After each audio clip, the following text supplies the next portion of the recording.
Bonjour à tous et merci d'être avec nous pour ce webinaire aujourd'hui. Donc nous sommes le pôle Finance Innovation. On est un pôle de compétitivité qui a été créé en 2007 à l'initiative de l'État. On a pour mission d'accompagner l'innovation dans le secteur financier ainsi que d'en animer son écosystème. Dans ce cadre, on organise de nombreux webinaires, comme vous avez sûrement pu le voir sur les réseaux sociaux ou à travers nos mailings. Le webinaire d'aujourd'hui tournera autour des thématiques de l'AIPD, qui est un pilier du RGPD. Je remercie Data Alliance qui nous a accompagnés, qu'on a accompagné dans l'organisation de ce webinaire.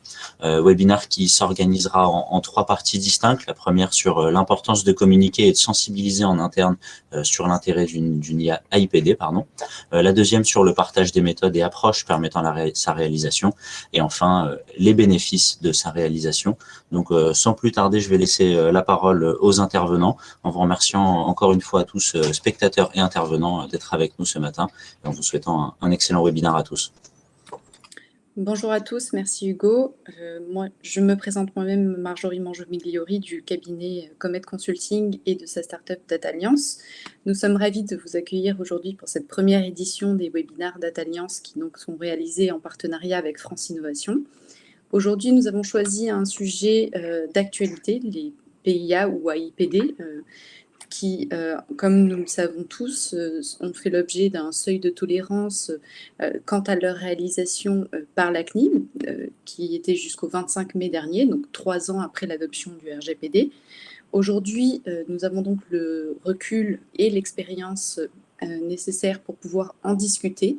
C'est pourquoi nous avons souhaité réaliser ce premier webinaire et surtout découper ces 3 ateliers sur, comme vient de le dire Hugo, l'importance de communiquer, sensibiliser, le partage des méthodes et des approches, et enfin les bénéfices qui sont relatifs à la réalisation d'une AIPD.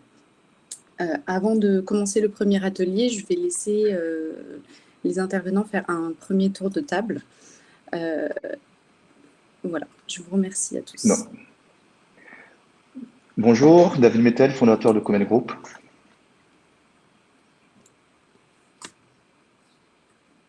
Kadir, peut-être. On ne vous entend pas, Kadir.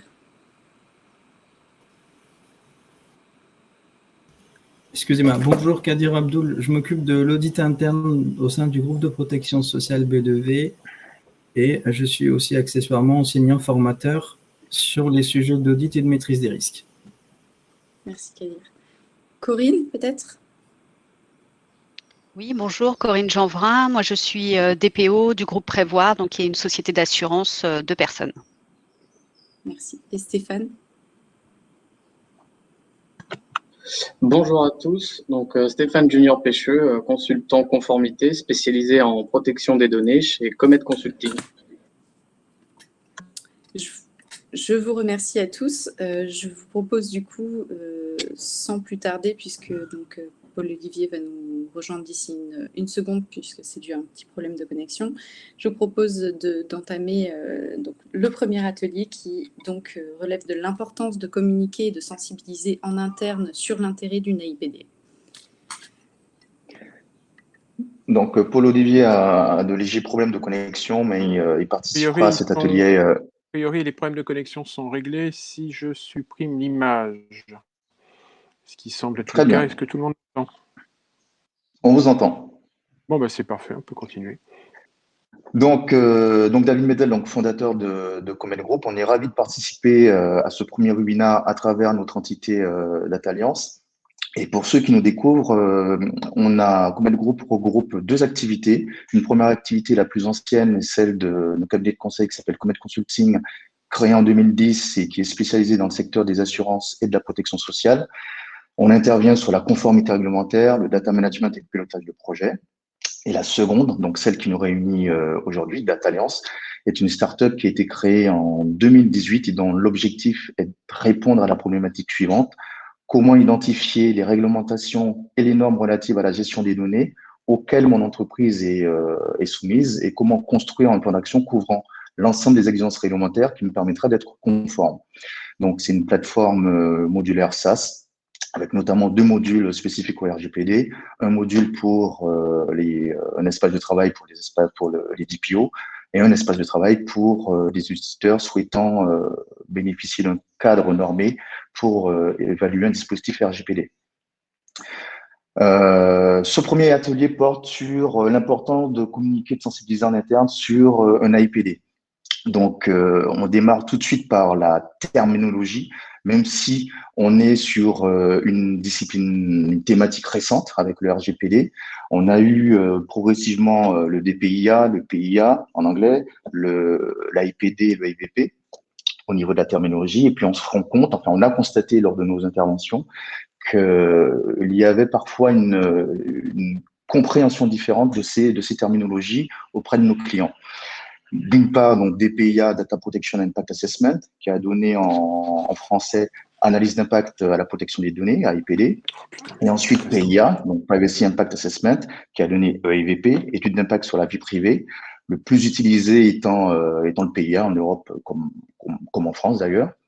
Pour nous, tous ces mots représentent la même réalité en fait. Même si les termes ont évolué, ils désignent sensiblement à peu près la même chose, c'est-à-dire mettre au sein des organismes une démarche d'analyse des risques sur la protection des données des personnes physiques qui ont été données, collectées et exploitées par un organisme dans le but de répondre à l'article 35 du RGPD. Cet article 35 impose aux responsables de traitement d'une part de respecter les principes du RGPD et de mettre en place des mesures proportionnelles à la juste protection des données des personnes concernées. Donc, à notre niveau, le premier point de départ, quand on intervient, c'est de vérifier qu'on a tous la même compréhension commune de la réalité des PIA/PIA. Le deuxième point important, avant que Paul-Olivier puisse intervenir, c'est le fait que, bien évidemment, tous les traitements ne sont pas concernés. Donc, tous les traitements ne font pas l'objet d'un PIA obligatoirement.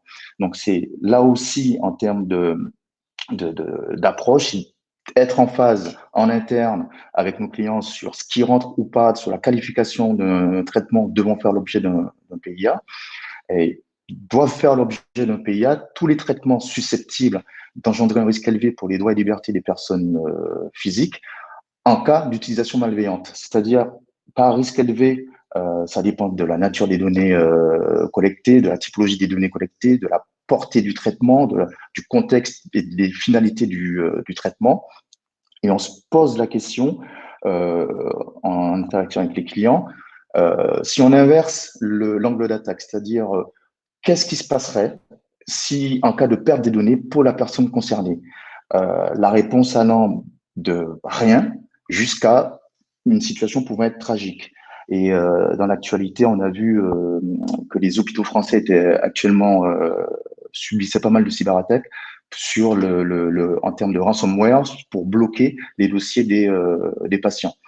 Donc, cet angle nous permet d'avoir un langage commun en intervention pour sensibiliser tout le monde sur quelle est la notion de risque élevé par rapport à un PIA ou pas un PIA. Paul-Olivier, je vous laisse la main pour présenter ces points, cette terminologie, et puis effectivement la définition du PIA. Je crois que Paul-Olivier va revenir, puisqu'il a des petits soucis de connexion.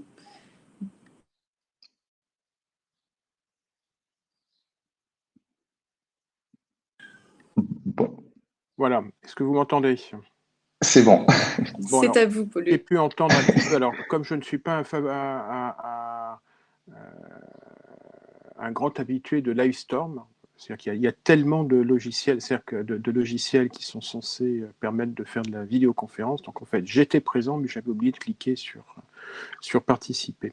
Alors, et voilà, ça y est, tombé. Vous m'entendez ou vous m'entendez pas? On vous entend. Bon. Donc, en fait, il ne faut pas s'arrêter sur... Alors, je vais essayer d'être très synthétique en attendant que la connexion retombe. Du coup, Paul-Olivier, on vous a pas présenté. En fait, on vous a laissé le luxe de vous présenter par vous-même. Eh ben, je vais le faire je vais le faire rapidement. Donc, je suis Paul-Olivier Gibert, président de la FCDP. C'est à ce titre que j'interviens. La FCDP est l'association qui regroupe les DPO et leur écosystème. Donc, c'est l'association qui fédère les 6000 professionnels de la protection de la vie privée. Nous sommes très contents d'avoir Comet et Data Alliance parmi nos adhérents. Et dans le cadre de mes activités professionnelles, je dirige une société qui assure du conseil et aussi de la gestion d'infrastructures RGPD. Mais ce n'est pas le sujet. Le sujet, c'est l'AIPD. L'AIPD, l'analyse de risque préalable, c'est effectivement une obligation qui vient du RGPD qu'il faut interpréter de manière simple. C'est-à-dire qu'on doit se poser, lorsque l'on traite des questions des données à caractère personnel, la question des conséquences que pourrait avoir une mauvaise utilisation de ces données. Et ça, c'est ce qu'il faut faire de manière assez systématique. Ensuite, suivant les données que l'on traite, on a une intensité et un niveau de risque qui est variable. Et alors, donc, il y a un formalisme qui doit être plus ou moins poussé, plus ou moins grand, suivant les types de traitements que l'on met en œuvre.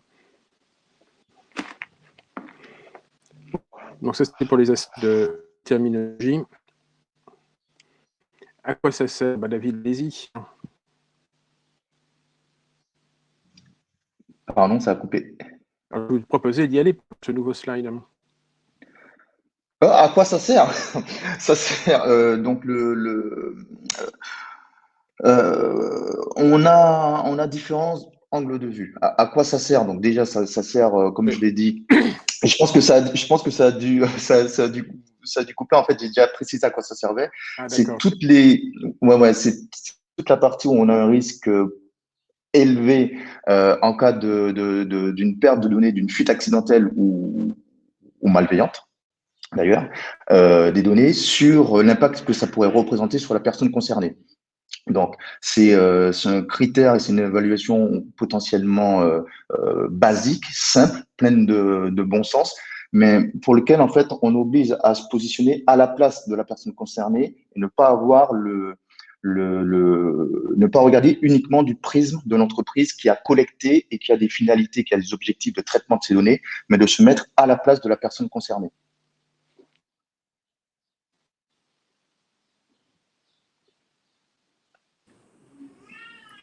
Allô? Oui. On vous entend. Ouais, mais je suis désolé, la liaison saute en permanence. J'ai jamais eu de conditions aussi déplorables, mais je suis désolé que ça tombe sur ce webinaire. Alors, m'entendez-vous toujours? On vous entend. Alors, vous avez peut-être une question qui me permettrait de reprendre le propos, enfin le fil de l'intervention de manière pertinente et non pas décalée comme je fais tout à l'heure. Non, là, ce qu'on pourrait présenter, c'est dans quel cas, en fait, on réalise un PIA. C'est le cas pour les traitements pour lesquels il y a des risques élevés d'atteinte aux données à caractère personnel et qui doivent faire l'objet d'un programme de mise en sécurité.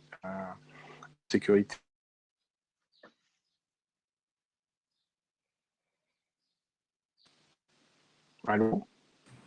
Ça coupait un peu, Paul-Olivier, mais on vous entend. Bon, non, je crois que je suis navré, je ne suis pas en position, pour des raisons techniques, de faire une bonne intervention ce matin. J'en suis absolument navré. Je pense que le mieux, c'est de continuer sans moi, parce que soit je n'entends pas, soit vous ne m'entendez pas. Je suis absolument navré que ça tombe sur ce webinaire. Allô? Bon, très bien. Oui, très bien. Je pense qu'on va poursuivre. Hein.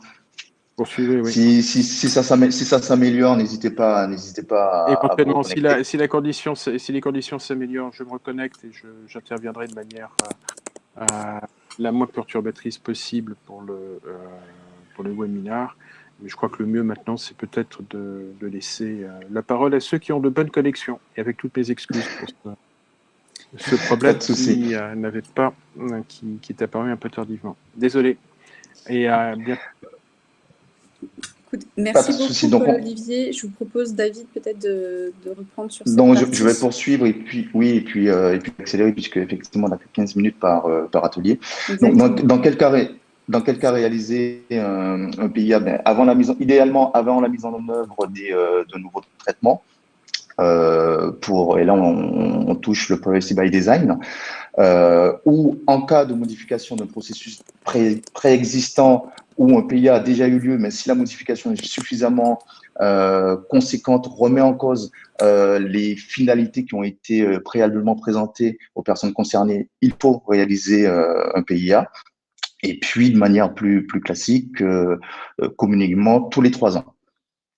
Afin de faciliter les entreprises, une liste a été définie par CNIL pour les opérations devant faire l'objet d'un PIA, et en y intégrant également des critères. Et si ce traitement recueille, entre guillemets, au moins 2 critères sur les 9 qui ont été définis par le G29, il est recommandé d'effectuer ce PIA. Donc, Paul Olivier devait présenter la partie, j'ai envie de dire, théorique du PIA, et moi, je devais vous présenter un retour d'expérience, en fait, sur lequel, à quel moment, en fait, nous, on intervient auprès de nos clients pour réaliser des PIA. On a principalement 2 types d'interventions, notamment, premier cas, quand les clients ont déjà réalisé leur registre de traitement, ils ont défini une liste de traitements a priori devant faire l'objet d'un PIA, et souhaitent en fait un focus externe, un regard externe pour vérifier que cette liste est cohérente en termes sur le PIA, et ensuite réaliser 2 ou 3 traitements pilotes sur de démarches de PIA afin de pouvoir déployer sur l'ensemble des traitements futurs. Donc, dans ce contexte précis, les actions de sensibilisation et de communication sont légères, puisqu'en fait, on intervient auprès d'une équipe déjà mature sur le sujet et en renforcement d'un DPO qui maîtrise son sujet. Le deuxième contexte est totalement différent. Chaque entreprise a son propre patrimoine informatique et embarque son legacy d'un point de vue habitude, construction, utilisation de son patrimoine informationnel. Et certaines entreprises font appel à nous pour voir en fait où ils en sont, quel est le gap analysis entre les exigences du RGPD et les niveaux de sécurité liés par typologie de données. Et là, par contre, dans ce contexte, les actions de sensibilisation et de formation et de communication sont totalement différentes et prennent une autre ampleur, notamment auprès de la direction générale, où c'est le sponsor clé, puisque de toute façon, c'est la responsable, c'est la direction générale qui porte la responsabilité du responsable de traitement. Au niveau de la DSI, qui est garant d'intégrité technique, et également auprès des opérationnels, qui sont les vrais sachants, qui maîtrisent le traitement concerné, afin que tous, collectivement, puissent prendre conscience des enjeux et mettre en place un socle commun de connaissances. Un autre point qui permet de présenter les intérêts d'un PIA, qui sera développé dans l'atelier numéro 3 par Corinne Jeanvrin, mais qu'on peut utiliser. Le point clé, c'est celui qui a été utilisé pendant pas mal d'années, c'est la crainte des sanctions. Être conforme évite les sanctions. Donc ça, c'est un discours qu'entend très bien la direction générale.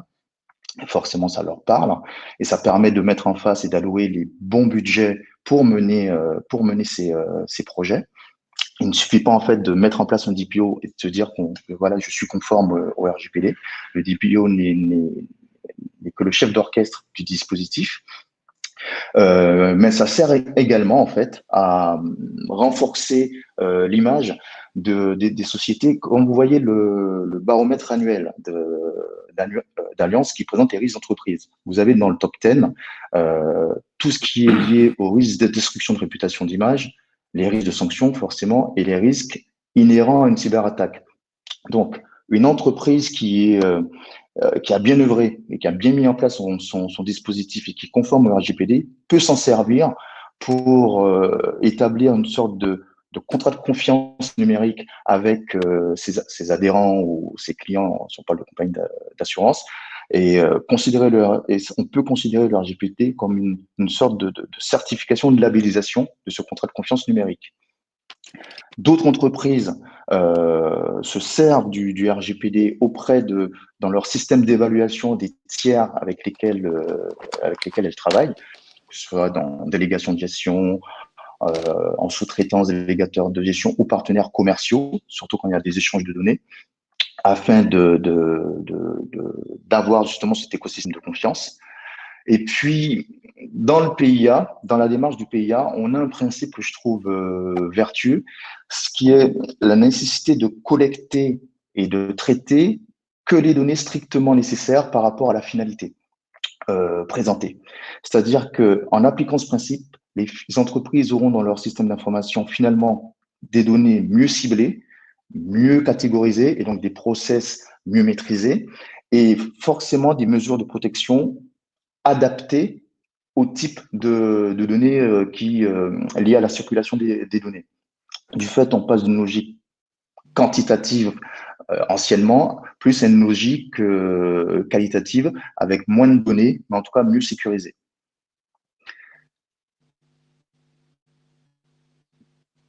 Je regardais si Paul Olivier pouvait poursuivre. Donc, dans ce cas-là, Marjorie, je vais continuer. Oui, d'accord. Ensuite, pour tout ce qui est parties prenantes. Donc, qui dit communication dit identifier les parties prenantes. Si on considère plutôt les PIA complexes, c'est-à-dire les PIA qui embarquent plus d'une dizaine de jurums d'intervention ou qui font appel également aux sous-traitants si le sous-traitant est concerné, il est normal d'utiliser en fait certains outils standards de méthode de projet, notamment mettre en place un RACI qui permet de cartographier et de définir les rôles et responsabilités des acteurs. Donc, direction générale, je l'ai dit, qui porte la responsabilité en tant que responsable de traitement, le DPO qui conseille le responsable de traitement et qui est en charge de vérifier la bonne exécution des PIA, le DSI avec le RSSI qui est le garant de l'intégrité des données, pas que personnelles, des données tout court, du patrimoine informationnel, les responsables opérationnels des activités et puis éventuellement le sous-traitant qui doit apporter son aide s'il est concerné. Le deuxième outil qu'on utilise, et je vais conclure là-dessus, c'est un outil qu'on appelle les 5W. C'est qui permet de cadrer la communication en fonction des acteurs. Il se scinde en 5 items: communiquer vers qui, communiquer pourquoi, communiquer quand, communiquer comment et communiquer pourquoi. Donc, qui, pourquoi, quoi, quand et comment. Et quand vous superposez à la fois ce RACI et à la fois les 5W, vous avez le point de départ de votre feuille de route de point de vue plan de communication. Voilà, j'ai fait très vite et je pense qu'on aura l'occasion d'avoir les questions liées à cet atelier en fin de séance. Merci beaucoup, David. Et puis, et je m'excuse pour l'Olivier. Oui, alors ces aléas du direct. En tout cas, merci pour cette reprise et surtout merci pour ce retour d'expérience très enrichissant. Maintenant que nous avons évoqué donc l'importance de sensibiliser et de communiquer en interne auprès des collaborateurs sur l'intérêt de réaliser une AIPD, puisque ce sont eux qui portent en fin de compte l'analyse, avant tout, je vous propose de passer au partage des méthodes et approches qui permettent la réalisation d'une AIPD. Donc pour cela, j'invite Stéphane Junior-Pécheux, consultant donc, auprès de Comet Consulting, et Kadir Abdoul, directeur de l'audit interne du groupe P2V, à intervenir sur ce sujet. Vous m'entendez? Oui. C'est parti.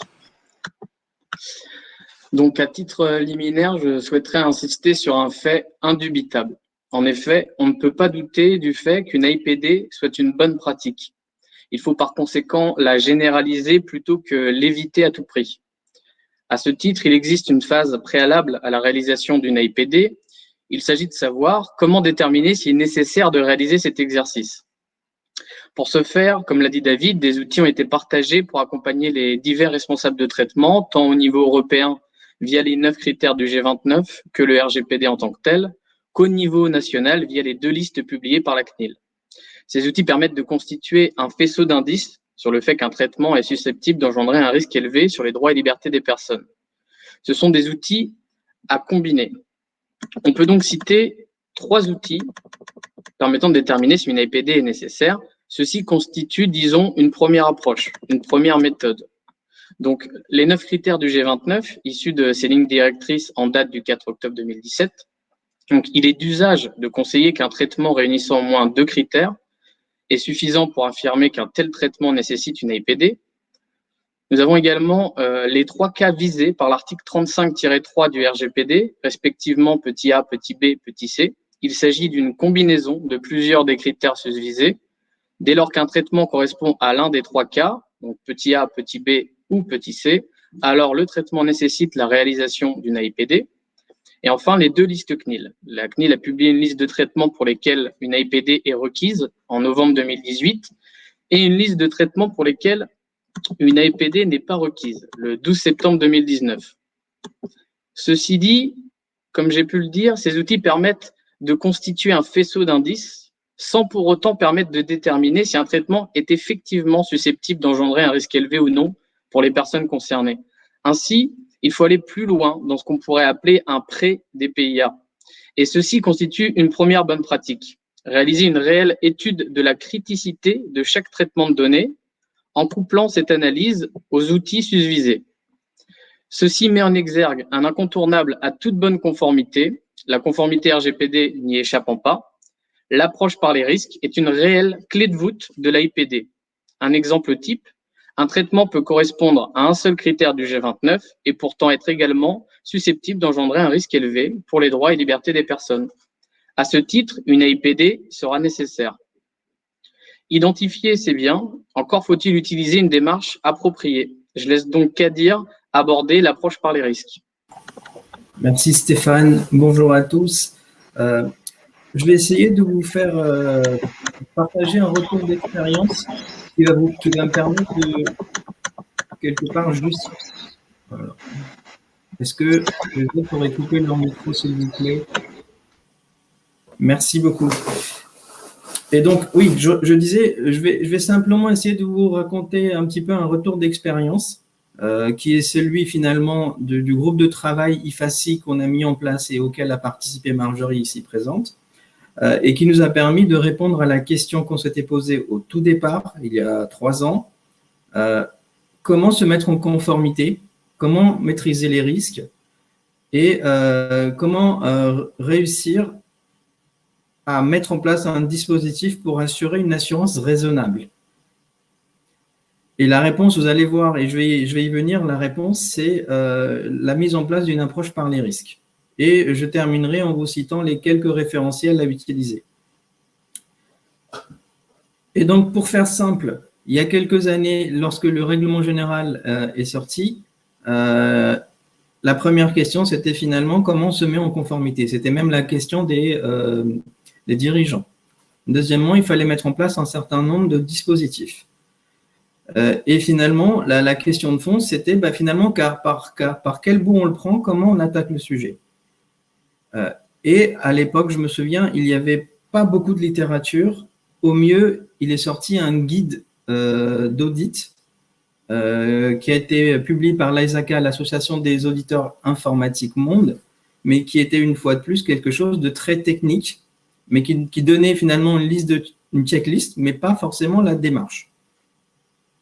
Et donc, effectivement, la mise en place de la démarche d'audit, donc la démarche d'approche par les risques appliquée spécifiquement au RGPD, a été le point de départ de ce groupe de travail.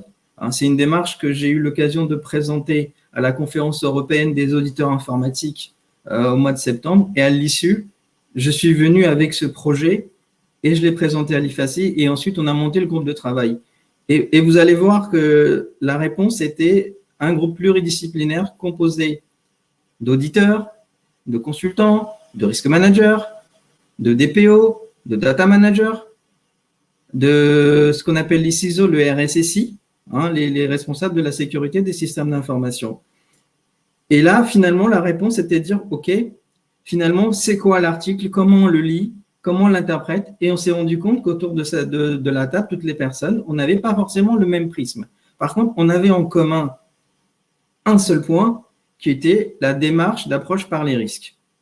Et donc, la démarche d'approche par les risques appliquée avec un langage commun allait nous permettre, de cartographier.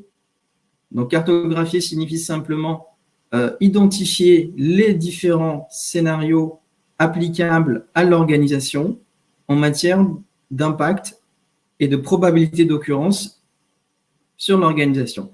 Ensuite, évaluer, cotation, assessment, quand on parle de PIA ou AIPD, c'est analyse d'impact, donc c'est Privacy Assessment, évaluation. Donc, avoir les éléments d'appréciation, soit sur ce qui existe, soit ce qui est à mettre en place pour avoir la cible. 3, action de maîtrise. Mettre en place le plan de contrôle. Le DPO doit avoir un plan de contrôle, un plan de mise en conformité, donc une feuille de route ou un plan de contrôle pour s'assurer que les actions de maîtrise vont bien porter leurs fruits.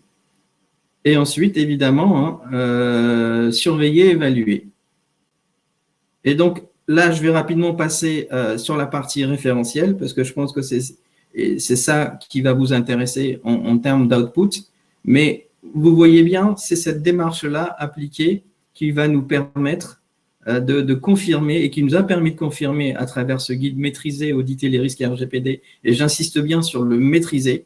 On va d'abord maîtriser et ensuite on va chercher à auditer. Et j'en parlerai à la fin de cette session.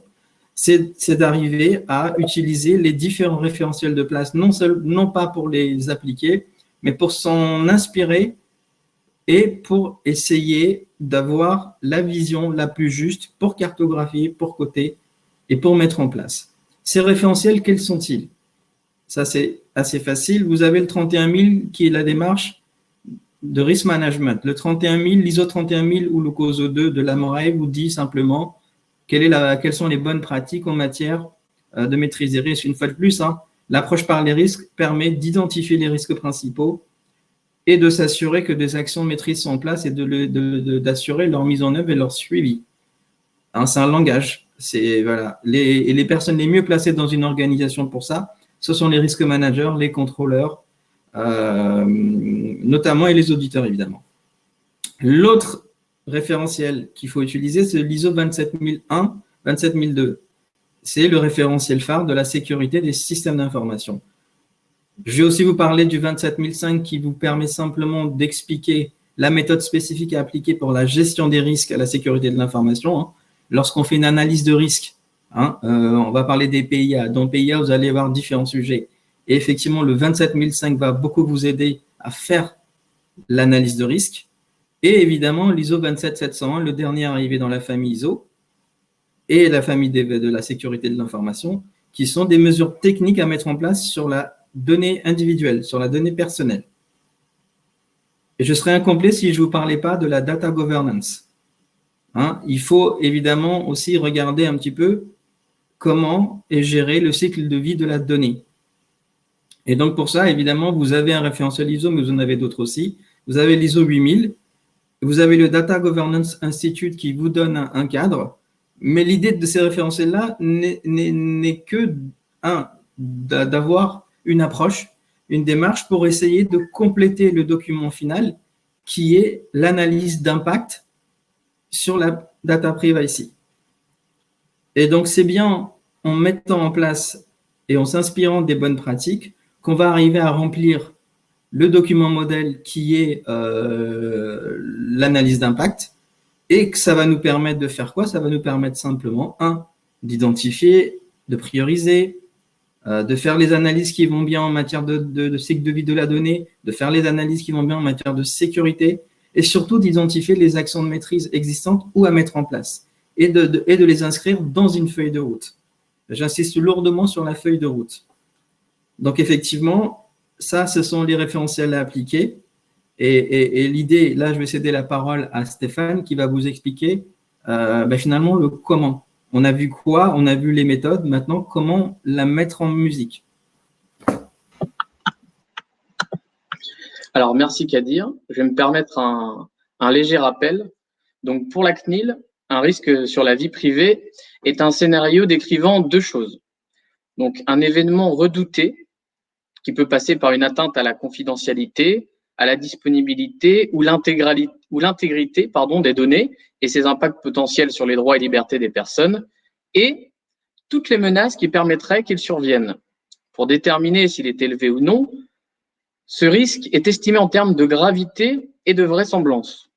La gravité correspond à l'impact pour les personnes concernées et non pour l'organisme, tandis que la vraisemblance correspond à la probabilité de survenance de l'événement redouté. Par voie de conséquence, cette combinaison permet de calculer la criticité de chaque traitement. Ainsi, comme l'a évoqué Kadir, pour réaliser une AIPD de façon optimale, il est nécessaire de s'entourer des bonnes personnes. Donc, enfonçons une porte ouverte et allons voir ce qui se cache derrière. En effet, l'AIPD est composée de plusieurs parties, lesquelles nécessitent des profils différents. Une première partie consacrée au contexte du traitement. Que fait-il? Sur quel support de données s'effectue-t-il? Quel est son objectif? Donc, quelle est sa finalité, etc. Il s'agit de délimiter et de décrire le traitement, son contexte et ses enjeux. C'est ici que les opérationnels seront les vrais sachants et il est primordial de pouvoir les associer à la réalisation de l'AIPD. Ce sont eux qui connaissent le traitement et ses potentielles subtilités et ou détails. Une partie consacrée à la confrontation du traitement à l'ensemble des principes du RGPD. Pour cette partie, il est conseillé d'être accompagné d'un expert en protection des données à caractère personnel ou, à tout le moins, d'un juriste spécialisé en la matière. Mais là aussi, les opérationnels et ou le responsable de l'activité seront les vrais sachants. Il faut les impliquer. Une partie consacrée à l'identification des mesures de sécurité existantes en cours de création ou en cours d'optimisation, d'une part pour respecter les exigences légales, d'autre part pour traiter les risques sur la vie privée. Ici, il conviendra de s'épauler du RSSI ou d'un profil conformité ou risque. Parallèlement, comme l'a dit David au tout début, les sous-traitants peuvent également intervenir le cas échéant. Une partie consacrée aux risques, notamment en se focalisant sur les trois suivants. L'accès illégitime aux données, qui correspond à la confidentialité des données. La modification non désirée de données, qui correspond à l'intégrité des données. Et la disparition de données, qui correspond à la disponibilité des données. Pour cette partie, il sera d'ailleurs nécessaire de confronter ces risques aux mesures de sécurité existantes, aux impacts potentiels pour les personnes concernées et aux principales menaces qui pourraient permettre la réalisation du ou des risques. Il convient en effet, ici, d'apprécier les risques liés à la sécurité des données qui pourraient avoir des impacts sur la vie privée des personnes concernées. Il conviendra de vérifier qu'ils sont traités de manière proportionnée. Là aussi, il conviendra d'être épaulé par un profil conformité, contrôle interne et ou risque. Enfin, une dernière étape est à mettre en lumière, c'est celle de la validation.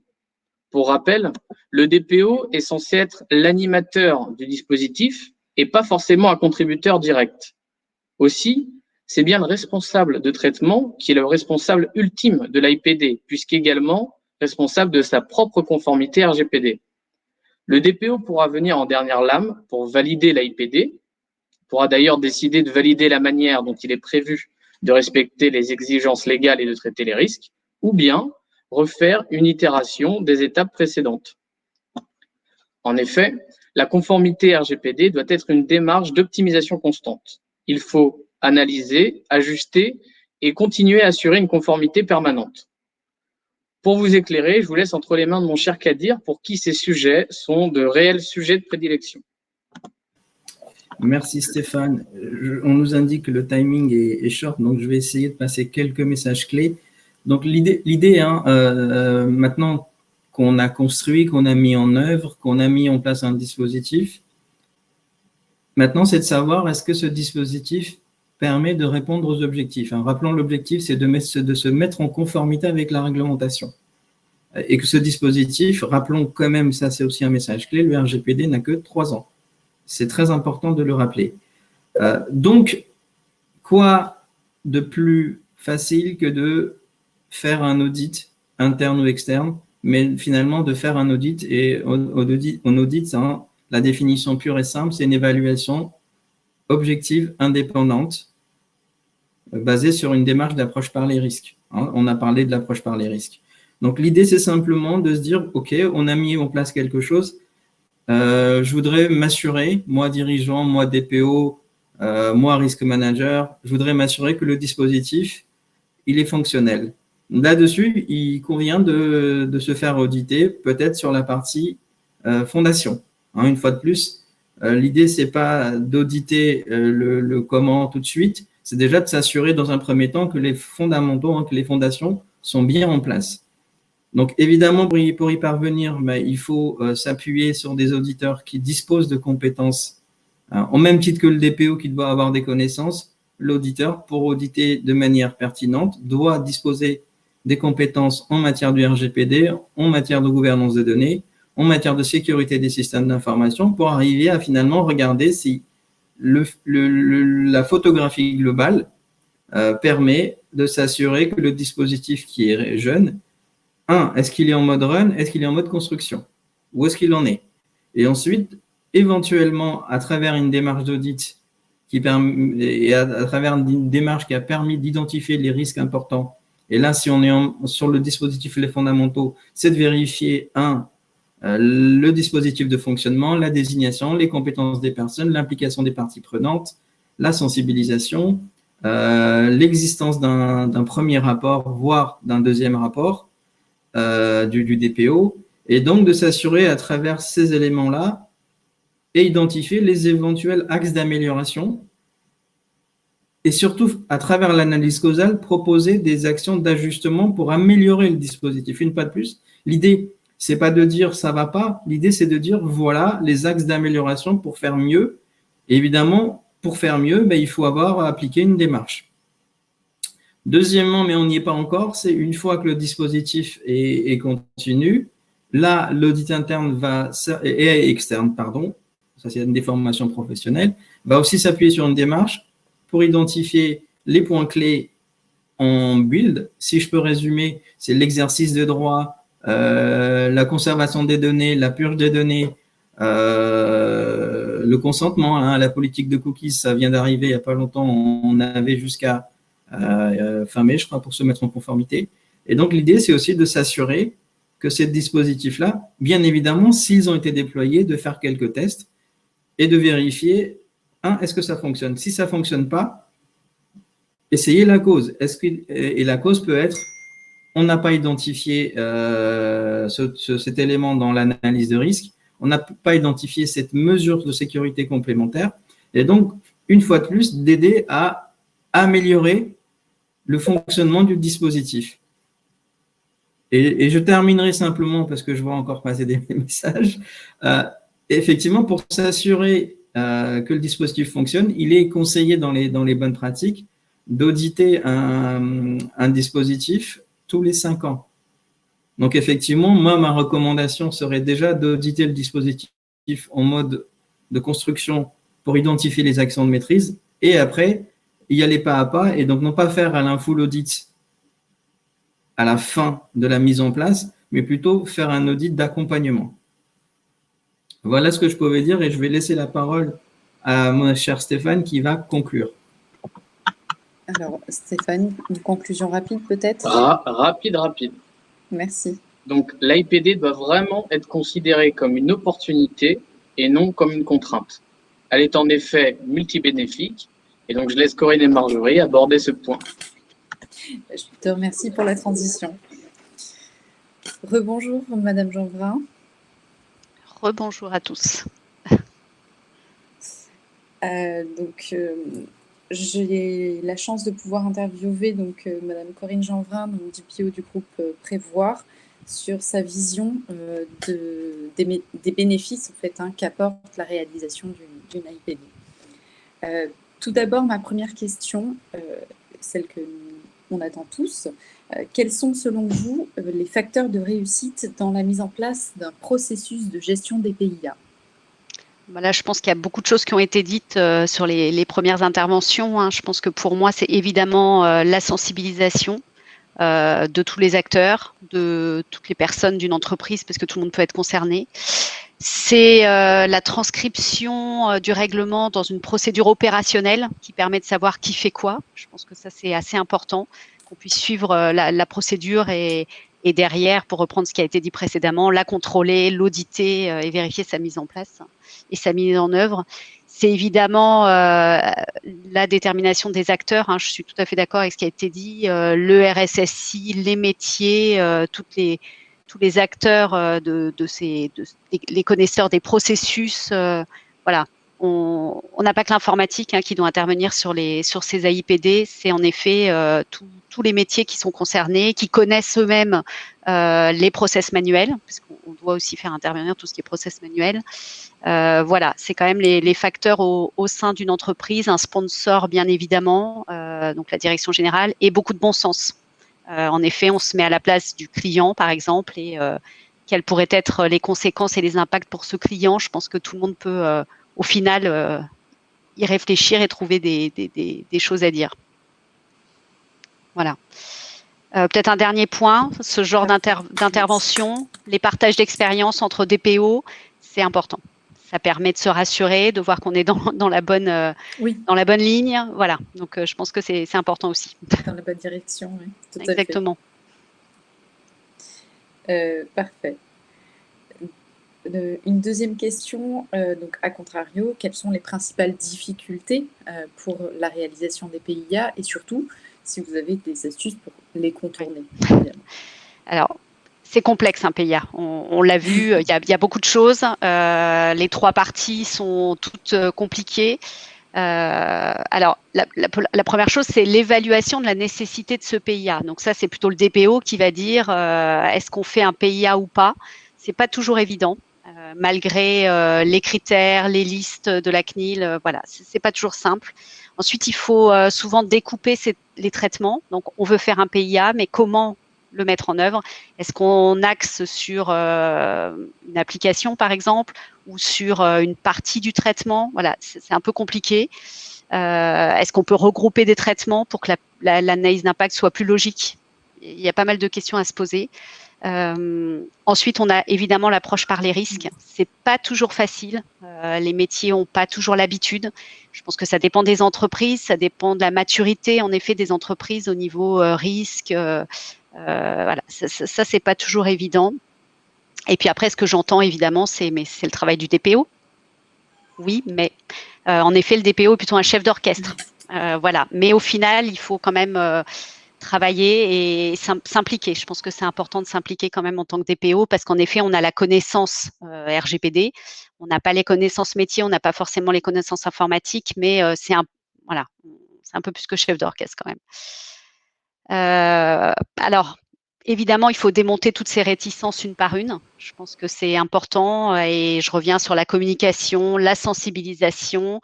Alors, j'ai fait quelques PIA pour lesquels on fait un peu de la publicité autour. Voilà, on fait intervenir les gens qui ont participé au premier PIA pour dire, mais c'est pas si difficile que ça. Voilà, un petit peu. C'est pas simple, mais on y arrive. Vous les réassurez. D'accord, je vois. Et du coup, dans cette optique, est-ce que selon vous, il est possible de justement transformer la réalisation d'un PIA en opportunité pour le responsable de traitement? Oui, bien sûr. Alors, vous en avez aussi parlé. Je pense que c'est évidemment la preuve de la conformité. C'est une preuve de sérieux. Alors, forcément, face aux sanctions et à la CNIL, c'est obligatoire. Donc, on a quand même cette excuse-là pour le mener. Mais derrière, c'est quand même une preuve de confiance, que ce soit vis-à-vis de nos clients, de nos salariés. Je pense que c'est important de parler de nos salariés aussi, puisqu'on traite quand même pas mal de données salariées. Pour les partenaires, en effet, c'est une image. Voilà, il faut jouer là-dessus. C'est aussi une opportunité, on parle beaucoup de la confiance client, la fidélisation des clients. Je pense que c'est une belle opportunité d'aller vers de la qualité des données. Le RGPD nous demande de l'exactitude, la minimisation des données. Voilà, tout ça, c'est vraiment du positif. Et puis, ça peut permettre aussi dans l'entreprise une meilleure connaissance des processus, des règles de sécurité, une meilleure connaissance en général de toute la partie, la donnée, qu'est-ce qu'on en fait du début à la fin. Je pense que c'est assez positif quand même. Oui, je partage votre avis. Et est-ce que, à contrario, donc une quatrième question, l'obligation de réaliser en fait ces PIA a modifié, en tout cas, est-ce que c'est votre sentiment, la manière de créer une offre, la manière de même réaliser son activité, est-ce que ça a pu avoir des impacts à ce niveau-là? Oui, je pense qu'il y a aussi le processus by design. Donc, en effet, maintenant, on doit prendre en compte le RGPD dès la conception d'un produit, d'un service, d'une application informatique. En fait, moi, j'ai créé des checklists qui permettent un petit peu d'évaluer, et c'est cette checklist qui va mener ou pas à un PIA. Donc, dans un premier temps, on a le privacy by design qui est systématique et le PIA qui vient dans un deuxième temps.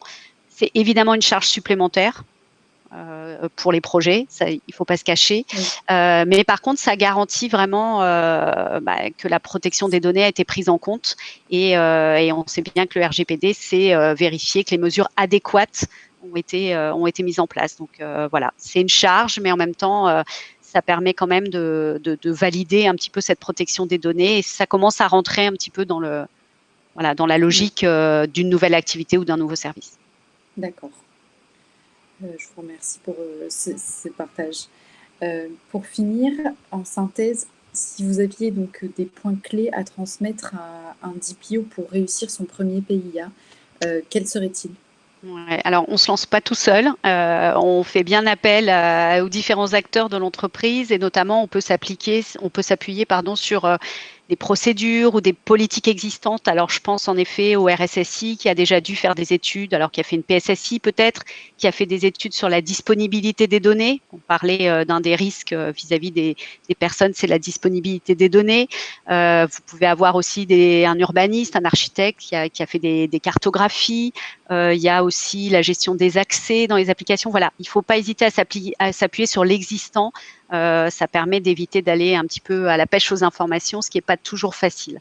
Voilà, donc le DPO conduit l'analyse d'impact, c'est le chef d'orchestre, mais il faut aussi mettre un petit peu la main à la pâte, comme on dit, pour convaincre les gens et travailler la communication. Je pense c'est vraiment les échanges, c'est la base de la réussite de ce PIA. Oui, on en revient à notre premier atelier. Hein. Exactement, la sensibilisation et la communication, je pense que c'est le plus important. Évidemment. Je vous remercie beaucoup pour Avec plaisir. ces questions. Je m'adresse maintenant à tous ceux qui ont participé. Est-ce que vous auriez des questions? Nous avons réussi déjà à en retenir une. Je m'adresse à Monsieur Vincent Firy. Si vous pouviez juste reformuler votre question pour qu'on puisse y répondre, ce serait superbe. Quant à la deuxième question, donc la question de Aïda. Bonjour, le PIA n'est-il pas obligatoire pour l'ensemble des opérations de traitement de données liées à des personnes vulnérables? Alors, en effet, les opérations de traitement liées à des personnes vulnérables font l'objet de la liste des traitements justement qui sont soumis à des PIA. Donc, en règle, oui, je pars du principe qu'en effet, ce sont des traitements qui doivent faire l'objet de PIA. Est-ce que vous partagez mon avis, Stéphane, Corinne? Oui.